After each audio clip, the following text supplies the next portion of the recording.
Contrairement à certaines vieilles idées reçues, en communication, les compétences ne tombent pas du ciel. Elles s'acquièrent avec le temps et la pratique. Et certaines sont incontournables pour prétendre devenir un jour DIRCOM. Évidemment, la communication exige d'avoir le sens du verbe, de la formule, c'est ce qu'on appelait dans le passé avoir un bon rédactionnel, avoir également le sens de l'image, du son, de l'émotion, parce que communiquer, c'est avoir la capacité de toucher les gens selon leur sensibilité, leurs références. C'est aussi avoir le sens du moment, très important. Pour diriger la communication d'une organisation publique ou privée, je dirais qu'il y a 5 qualités, compétences indispensables. Avoir du sens politique, c'est une qualité rare et pourtant indispensable à tout communicant, et a fortiori à une ou un dirigeant de la communication pour évoluer avec succès dans les jeux d'influence et de pouvoir faits de relations formelles et informelles.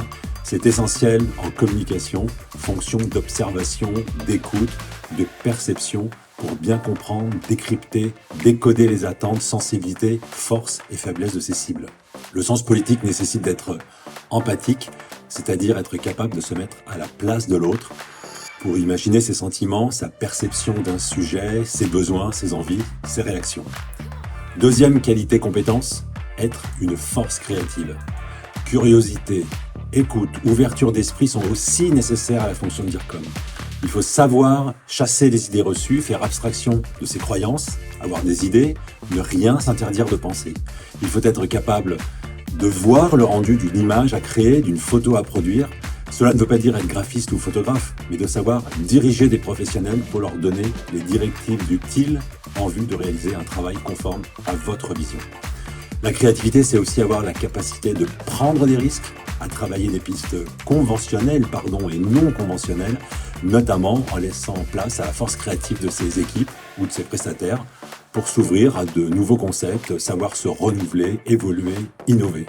Troisième qualité compétence, c'est maîtriser l'intelligence de la marque. Si la marque est une référence, c'est aussi une donnée complexe à multiples facettes. La marque est souvent le socle de la communication.